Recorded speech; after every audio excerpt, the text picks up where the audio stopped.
Hello friends, नमस्कार।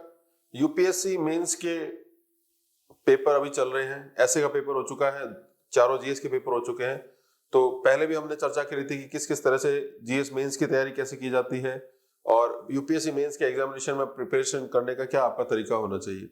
तो काफी बातें हम कर चुके हैं, उसके सोर्सेज क्या होने चाहिए, किस तरह से आपको पढ़ना है, क्या क्या टॉपिक्स आते हैं, GS first, GS second, GS third की बातें करी। अभी ये पेपर जो कल पेपर हुआ है यानी सैटरडे को, उस जीएस फर्स्ट में हिस्ट्री और कल्चर से रिलेटेड क्या क्या क्वेश्चंस आए, जस्ट उसकी एक छोटी सी परिचर्चा, ताकि आपको ये हमेशा ध्यान में रहे जब आप प्रिपरेशन करो कि आप बहुत ज्यादा जो है बर्डन लेके अपने ऊपर तैयारी मत करो। यूपीएससी मेंस की तैयारी बिल्कुल अलग रीति से की जाती है। उसको बहुत ज्यादा पढ़ के या बहुत ज्यादा तथ्य या बहुत ज्यादा बातें अगर आप जानते हो तो वो ज्यादा काम नहीं आती। वहां पर आपको सीमित शब्दों में सीमित उत्तर लिखना होता है जो टू द पॉइंट, और उसमें कुछ इनोवेशन भी होना चाहिए, आपका उसमें कुछ पुट होना चाहिए। तो जीएस फर्स्ट का पेपर हिस्ट्री और कल्चर के क्वेश्चन क्या है। पहला क्वेश्चन ये कहता है कि रॉक कट आर्किटेक्चर यानी जो शैल वास्तुकला होती है उसका as a source of Indian history, भारत के इतिहास में किस तरह की चीजें हुई थी प्राचीन भारत में, उसको जानने के स्रोत में कैसे काम करते हैं। सिंपल क्वेश्चन है, लेकिन इस क्वेश्चन का हमेशा ध्यान रखिए कि जो प्रश्न पूछा जाता है उसका क्रक्स क्या है, वो क्या चीज पर जो है ज्यादा महत्व दे रहा है। क्योंकि आपके पास केवल 150 शब्द है।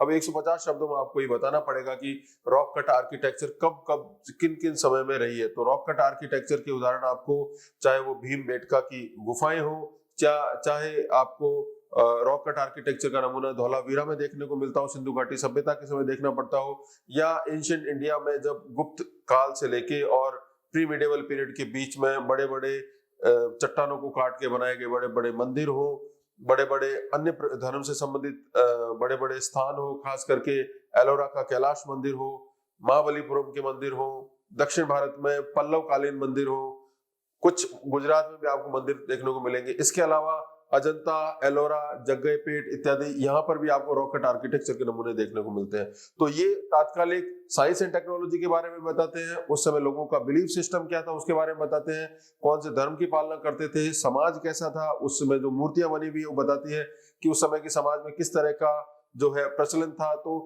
एक बहुत ही विपुल स्रोत के रूप में rock cut architecture ancient India में रोल प्ले करता है। बस इतनी बात अगर आप लिख देते हो तो आपका उत्तर मुकम्मल हो जाता है। जहां पहला क्वेश्चन जो है वो आर्किटेक्चर से रिलेटेड है, दूसरा क्वेश्चन है रिलीजन से रिलेटेड है। रिलीजन में भी बुद्धिज्म, और बुद्धिज्म के कंट्रीब्यूशन, बुद्धिज्म को आगे बढ़ाने में पाल डायनेस्टी का क्या कंट्रीब्यूशन है। पाल वंश जो है वो पूर्व मध्यकाल में अस्तित्व आता है। गोपाल, धर्मपाल, देवपाल, महिपाल, नरेंद्रपाल, आनंदपाल, इस तरह के अलग अलग नाम के रूलर्स आते हैं। खास करके जो शुरू के रूलर है, तीन जो रूलर्स है वो बहुत इंपॉर्टेंट है। गोपाल जो संस्थापक है, देवपाल और धर्मपाल, इन्होंने बौद्ध धर्म में क्या कंट्रीब्यूट किया। तो पहले की कुछ भी चीज आपको नहीं लिखनी है, आपको केवल ये बताना है कि पूर्व मध्यकाल में पाल वंश ने बौद्ध धर्म को बहुत आगे बढ़ाया, क्योंकि इस समय तक जो है बौद्ध धर्म का पतन होने जा रहा था। बहुत से वंश जो थे बौद्ध धर्म को सपोर्ट नहीं करते थे, एक बात। दूसरा, उन्होंने बौद्ध धर्म के को आगे बढ़ाने के लिए विक्रमशिला, ओदंतपुरी, सोमपुरी इत्यादि बहुत बड़े बड़े विश्वविद्यालय स्थापित किए, जो बौद्ध धर्म के प्रचार प्रसार के बहुत बड़े केंद्र रहे। इन्हीं के समय में अतिसा दीपकर जो है वो यात्रा करते हैं तिब्बत के साथ में, चीन के साथ में, बौद्ध धर्म से संबंधित जो है मैसेंजर्स का आना जाना होता है। तो वज्रयान बौद्ध धर्म, सहजयान बौद्ध धर्म है, इनका बहुत जबरदस्त उन्नयन होता है। केवल ये बातें अगर आप ढंग से लिख देते हो तो आपका उत्तर पूरा हो जाता है। तीसरा प्रश्न, मॉडर्न इंडिया। मॉडर्न इंडिया में लॉर्ड कर्जन की नीतियों का राष्ट्रवाद पे क्या प्रभाव पड़ा। Simple question. अब लॉर्ड कर्जन 1899 से 1905 तक रहे, उन्होंने बहुत से कार्य किए। ऐसा कोई भी फील्ड नहीं था एडमिनिस्ट्रेशन का जिसमें लॉर्ड कर्जन का कोई टच नहीं रहा हो, चाहे वो फौज हो, आर्मी हो, पुलिस हो, एडमिनिस्ट्रेशन हो, सिंचाई की बात हो, कोऑपरेटिव मूवमेंट हो, किसी भी तरह के रिफॉर्म्स हो, लॉर्ड कर्जन का उसमें रोल रहा। लेकिन लॉर्ड कर्जन ने जो भी रिफॉर्म्स किए, उनका जो सेंटर पॉइंट जो था वो था ब्रिटिश राज का हित अधिकतम हो और जो लोग जो शासित हो रहे हैं वो शोषित होते रहे। तो इसी की प्रतिक्रिया वर्ष भारत में राष्ट्रवाद बढ़ा। तो कुछ उनके इंपॉर्टेंट काम रहे। जो सबसे बड़ा काम है वो है बंगाल का पार्टीशन। उन्होंने 16 अक्टूबर 1905 में जो किया, इस पार्टीशन ने भारत में राष्ट्रवाद की लहर बढ़ा दी। स्वदेशी आंदोलन चला जो पहले बंगाल में केंद्रित रहा और बाद में पूरे भारत में फैल गया। तो पहला काम यहाँ पे स्टार्ट होता है। दूसरा, उनके समय में बड़े बड़े अकाल पड़े। अकाल पड़ने से जब जान माल की क्षति होने लगी तो राष्ट्रवाद का जो आर्थिक पहलू है वो हमें देखने को मिलता है। तीसरा ये है कि इन्हीं के समय में 1899 में बड़े बड़े जनजातीय विद्रोह होते हैं, खास करके संथालों का विद्रोह होता है। तीसरा रुख आपको देखने को मिलता है। चौथा ये है कि बंगाल के पार्टीशन के बाद से स्वदेशी आंदोलन जब चलता है तो उसने अखिल भारतीय राष्ट्रवाद का रूप लेना स्टार्ट किया, आने वाले आंदोलनों को भी ये प्रभावित करता है। बस ये बात अगर आप लिखते हो तो आपका उत्तर पूरा हो जाता है। इसके लिए बहुत बड़ी बड़ी किताबें पढ़ो, इसकी आवश्यकता नहीं है। अब 3 क्वेश्चन तो आ गए 150 शब्दों के, और 3 प्रश्न जो है वो बड़े प्रश्न है, वो 250 शब्दों के। पहला प्रश्न अगेन फिलॉसफी, रिलीजन और आर्किटेक्चर को मिला के दिया। ये बोलता है कि प्राचीन भारत में आर्किटेक्चर को किस तरह से, उस आर्किटेक्चर मॉन्यूमेंट की वास्तुकला को किस तरह से धर्म और दर्शन ने प्रभावित किया। बिल्कुल सिंपल था। अब आपको पहले देखना पड़ेगा दर्शन क्या, दर्शन यानी सोचने की क्या पद्धति थी लोगों की, वो धर्म और धर्मेतर भी हो सकता है। तो मोटे रूप में आपको देखना है कि ब्राह्मण धर्म, जो उस समय हिंदू धर्म को ब्राह्मण धर्म कहा गया है, बौद्ध धर्म, जैन धर्म और अन्य धर्मों से संबंधित क्या क्या स्मारक बने। सिंपल।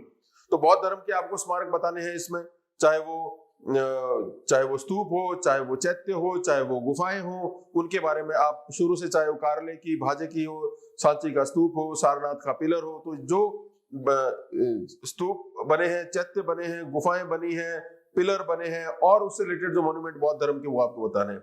जैन धर्म का भी किस तरह से प्रभाव पड़ा, वैसे ब्राह्मण धर्म से संबंधित क्या गुफाएं, क्या मंदिर बने, चाहे वो देवगढ़ का दशावतार मंदिर हो, मंदिरों में किस तरह शिखर बनने प्रारंभ हुए, मंदिरों का किस प्रकार से जो है वो स्थानीयकरण हुआ, किस तरह से अलग अलग प्रकार से नागर, द्रविड़ और बेसर प्रकार की शैलियां अस्तित्व में आती है। तो 250 शब्दों में सब चीजें आपको समेट के देनी है, और इसमें आपका खुद का भी एक टच होना चाहिए।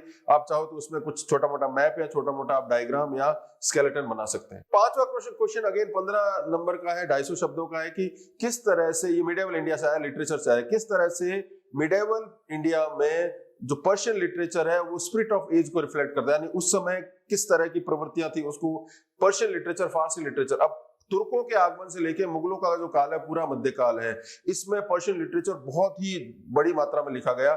इवन जो राजभाषा जो थी वो भी पर्शियन यानी फारसी भाषा थी। तो इसमें केवल राजकाज की चीजें नहीं लिखी गई, साथ साथ में ऐसी चीजें भी लिखी गई हैं जो विज्ञान से संबंधित थी, संगीत से संबंधित थी, पाक शास्त्र से संबंधित थी, ट्रांसलेशन का काम भी था। हर तरह की चीजें जो है पर्शियन लिटरेचर में लिखी गई है, जो ये बताती है कि किस तरह से उस समय का जो है लोगों का जो जीवन रहा था। खास करके जब आप संगीत से संबंधित चीजें पढ़ोगे, आप ट्रांसलेशन की चीजें पढ़ोगे, आप जो पर्शियन लिटरेचर में जो सूफी लिटरेचर लिखा गया, उससे पता चलता है कि उस समय किस तरह से सामाजिक संस्कृति या जो गंगा जमनी संस्कृति जो है वो कैसे आगे बढ़ती है। इसके अलावा पर्शियन भाषा में मेमोइर्स लिखे गए, राजाओं ने खुद के अपने मेमोइर लिखे, तो उस समय की राजनीतिक स्थिति के बारे में बताते हैं। कई ऐसी किताबें हैं जो राजनीति को केंद्र में बना के लिखी गई हैं। कुछ ऐसी किताबें हैं जो कि ये बताती है कि उस समय लोगों का किस किस तरह से जो है जीवन का जो दर्शन किस प्रकार से था।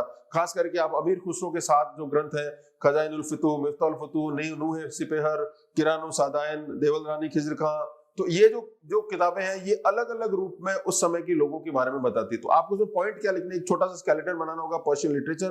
पहले सल्तनत पीरियड और मुगल पीरियड। सल्तनत पीरियड में आपको बताना है सेक्युलर और नॉन सेक्युलर, और मुगल में आपको बताना है कि किस तरह से पर्शियन अलग अलग रूप में आगे आती है, चाहे वो रज्मनामा हो, चाहे वो पंचतंत्र का फारसी में रूपांतरण हो, चाहे कुछ ऐसी किताबें जो पेंटिंग्स में लिखी गई हो, चाहे कुछ ऐसी किताबें जो संगीत पे लिखी गई हो। तो ये बताता है कि उस समय का जो समाज जो था, उस समय की जो संस्कृति जो कितनी एनरिच थी। तो सिंपल क्वेश्चन है, थोड़ा सा अगर आप दिमाग लगाओगे तो आपका उत्तर मुकम्मल हो जाएगा। छठा और अंतिम प्रश्न जो हिस्ट्री और कल्चर से आया वो ये है कि किस तरह से 1920 के दशक में जो राष्ट्रवाद का आंदोलन चल रहा था, 1920 का दशक यानी 1920 से लेके और 1929 तक, उसमें नई नई आइडियोलॉजी, नई नई विचारक तत्व किस तरह से आए। तो 1920 से अगर आप देखना स्टार्ट करते हो तो ये गांधी जी का काल आना प्रारंभ हो जाता है।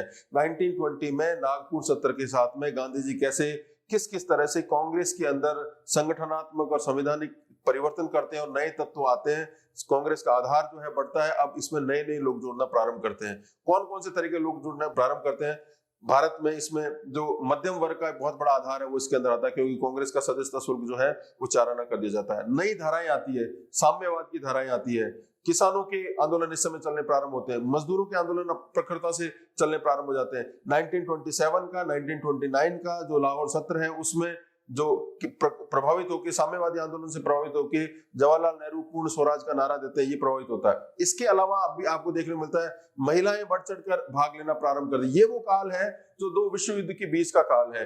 इस समय रूस में क्रांति भी हो चुकी है, वो सफल भी हो चुकी है। तो किस तरह से वो राष्ट्रवाद जो है, हमारा राष्ट्रवाद हमारे आंतरिक और वैश्विक घटनाओं से प्रभावित होता है, उसकी मद्देनजर आपको लिखना है। अब ये बहुत सारी चीजें, उसको आप शब्दों में, 250 शब्दों में कैसे पिरोगे, तो पहले आपको सोच के मनन करना है कि क्या क्या विचारक तत्व आए, चाहे वो मध्यम वर्ग का बात हो, चाहे वो स्त्रियों की बात हो, मजदूरों की बात हो, कृषकों की बात हो, साम्यवादी आंदोलन हो, वो किस किस रूप में प्रारंभ हुआ, फिर अंतरराष्ट्रीय घटनाओं से कैसे प्रभावित होने प्रारंभ हुए उसके बारे में बताना है। संविधानवाद से कैसे, जैसे नेहरू रिपोर्ट आती है तो वो संविधानवाद की बातें भी आनी प्रारंभ हो जाती है। तो ये सारी बातें आपको 250 शब्दों में लिखनी है।